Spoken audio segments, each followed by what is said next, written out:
আপনার আত্মীয় পরিজন, আপনার বাড়ির লোক আপনার অপেক্ষায় বাড়িতে আছে। তাই দুচাকা গাড়ির ক্ষেত্রে আমরা বড় করুন এবং আপনার সহযাত্রীকে হেলমেট পরতে বলুন। আধুনিক প্রযুক্তিযুক্ত গাড়িতে আপনি যদি সিট বেল্ট না পরেন, যদি কোনো দুর্ঘটনার শিকার হন, আপনার সামনে যে এয়ার ব্যাগ তা অনেক হতে পারে। তাই সিট বেল্ট ব্যবহার করুন। একটি গাড়ির থেকে অপরের গাড়ির যে দূরত্ব তা অবশ্যই। সরকারের এই মহান উদ্যোগ পথ নিরাপত্তা সপ্তাহ জুলাই মাসের অর্থাৎ এই মাসের 1 তারিখ থেকে 7 তারিখ পর্যন্ত আমরা পালন করছি। আমাদের উদ্দেশ্য একটাই, পশ্চিমবঙ্গ সরকারের যে মহান উদ্যোগ, কোন দুর্ঘটনায় কোন মানুষের যাতে প্রাণহানি না হয় এই উদ্দেশ্যে আমরা পুলিশের পক্ষ থেকে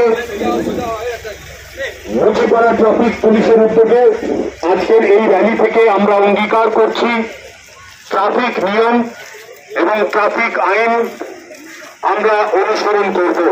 ট্রাফিক পুলিশের পক্ষ থেকে আমাদের দৃঢ় বিশ্বাস, যদি ট্রাফিক নিয়ম এবং ট্রাফিক আইন যদি আমরা অনুসরণ করি, তাহলে আমরা বিশ্বাস রাখি যে কোনো ছোট বা বড় দুর্ঘটনা থেকে আমরা নিজেদের প্রাণ সরিয়ে রাখতে পারবো।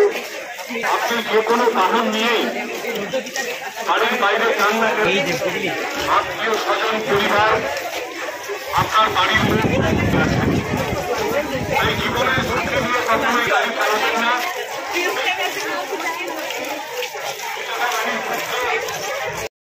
আজকে 1 তারিখ থেকে 7 তারিখ পর্যন্ত সারা পশ্চিমবঙ্গ জুড়ে সেফ লাইফ রোড সেফটির ওপরে প্রোগ্রাম নেওয়া হচ্ছে। কী জন্য? যাতে অ্যাক্সিডেন্ট কমানো যায়, মানুষকে অ্যাওয়ার করা যায়, এই জন্যই প্রোগ্রাম। এটা সারা পশ্চিমবঙ্গে আমাদের এখানে সাব ডিভিশনে দুর্গাপুর সাব ডিভিশন ওপেন হলো, সেরকম আসানসোল সাব ডিভিশনে ওপেনিং হচ্ছে। বিভিন্ন এসিপিদের যে জোন আছে সেই অনুযায়ী এটা হচ্ছে। আজকে কি অ্যাওয়ারনেস করা হলো? আজকে এখানে হলো একটা র্যালি হলো, সমস্ত দুর্গাপুর সব জোনের সমস্ত ওসিটিজিরা আছেন, টিআইরা আছেন, এসিপিরা আছেন, ওনাদেরকে নিয়ে একটা র্যালি হলো বাচ্চাদের নিয়ে স্কুলে। তারপর স্কুলে একটা ইনডোর প্রোগ্রাম হয়েছে, অ্যাওয়ারনেস প্রোগ্রাম দিয়ে বোঝানো। এরপর ট্রি প্ল্যান্টেশন আছে। এই করে আজকের দিনটা সারা সপ্তাহেই চলবে বিভিন্ন প্রোগ্রামের মধ্যে। গাড়ি চালানোর ক্ষেত্রে এখন নতুন কি নিয়ম বার করা হবে? গাড়ি চালানোর ক্ষেত্রে অবশ্যই আপনার ড্রাইভিং লাইসেন্স লাগবে, গাড়ির ফিটনেসগুলো লাগবে। যেমন আপনার যদি কমার্শিয়াল হয়, ট্যাক্স টোকেন আছে, আপনার ইন্স্যুরেন্স আছে, আপনার পলিউশন সার্টিফিকেট আছে, ঠিক পারমিট আছে, এসব মেনটেন করে চলতে হবে। আর বাইকের ক্ষেত্রে অবশ্যই হেলমেট ব্যবহার করতে হবে এবং দুজনের বেশি চলা যাবে না, যেহেতু বাইকটা হচ্ছে দুজনের জন্য রাইড করার জন্যই গাড়িটা সেভাবে তৈরি করা হয়েছে। আর না মানলে কি জরিমানা কি হচ্ছে? না মানলে জরিমানা বিভিন্ন সেকশনে, যদি 3 জন বসে ট্রিপল রাইডিংয়ের কেস হবে, হেলমেট না থাকলে হেলমেটের কেস হবে, যাতে মানুষকে সেভ করা যায়, যাতে টু অ্যাভয়েড অ্যাক্সিডেন্টে অনেক লোক মারা যায় তো বা ইনজুর্ড হয়, তো ফ্যামিলিরা এটা সাফার করে। সেই জন্য আমাদের এই প্রচেষ্টা, ক্ষুদ্র প্রয়াস। আজকে আমাদের এই সুযোগটা দিয়েছে তোমাদের সকলের মধ্যে আসার। তোমরা সকলেই জানো, তোমাদেরকে এই স্কুলগুলোতে বিশেষ করে আমাদের আসার একটাই কারণ যে তোমরা হচ্ছে আমাদের দেশের ভবিষ্যৎ। আজকে একটা মহান দিন, যে দিনে আজকে আমরা সুযোগ পেয়েছি তোমাদের সাথে মিলিত হওয়ার।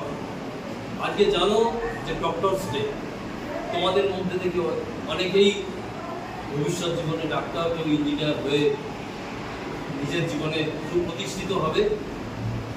কিন্তু সেই জায়গা থেকে তোমাদের অ্যাওয়ার করার জন্য আমার পূর্ববর্তী বক্তারা তোমাদের বলেছেন। আমি আমার প্রিন্সিপাল স্যার একটা ঘটনার কথা বললেন, আমি সেটাকে রেফার করে তোমাকে একটা উদাহরণ শুধু দিই, যে বহু ক্ষেত্রেই দেখবে আমাদের তোমরা যারা বাবা মার সাথে স্কুটিতে যাওয়া বা যাই হোক রাস্তাঘাটে অনেক ক্ষেত্রেই দেখবে আমরা বারবার করে হেলমেটটা পরার উপর জোর দিই।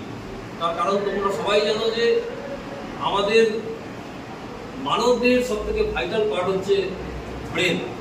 আমার একটা হাত কেটে যাক, আমার একটা পা কেটে যাক, আমি কিন্তু বেঁচে থাকবো, কিন্তু আমার মাথায় যে সূক্ষ্ম ক্যাপিলারিগুলো আছে, একটা সরু সুতোর মতো, সেখানে যদি এতটুকু একটা রক্তবিন্দু জমা পড়ে সেক্ষেত্রে আমি কিন্তু প্যারালাইজ হয়ে পড়ে থাকতে পারি। তাই সেই জায়গা থেকে আমরা বারংবার তোমরা যাদের রাস্তায় টু হুইলার নিয়ে চলো তাদের সবাইকে আমরা অ্যালার্ট করি যে অন্ততপক্ষে হেলমেটটা যথাযথভাবে পরে। বহু ক্ষেত্রেই তোমরা দেখতে পাবে, আমরাও দেখতে পাই, কিন্তু ভ্যানিটি ব্যাগের মতন করে হয়তো ডানাতে ধরে নিয়ে যাচ্ছে। আমার তো মনে হয় ব্যাগের মতন করে হেলমেটটাকে ধরে নিয়ে যাওয়াটা আরো বেশি কষ্টকর, কিন্তু সেটাই হয়। কেউ হয়তো দেখবেন যে সামনে ট্রাফিক পুলিশের পোস্ট আছে, তার ঠিক 50 মিনিট আগে গাড়িটা দাঁড় করিয়ে হাত থেকে বা বাক্স থেকে হেলমেটটা মাথায় চড়িয়ে পুলিশকে আড়াতে চলে। কেউ হয়তো দেখবেন কোনো রকম আইনকে ফাঁকি দেওয়ার জন্য যে বিভিন্ন কনস্ট্রাকশন কোম্পানির মানুষরা যে হেলমেট পরে সেই হেলমেট মাথায় পরে রাস্তা দিয়ে চললেন, কিন্তু তাতে তো আপনারা বাঁচবেন না।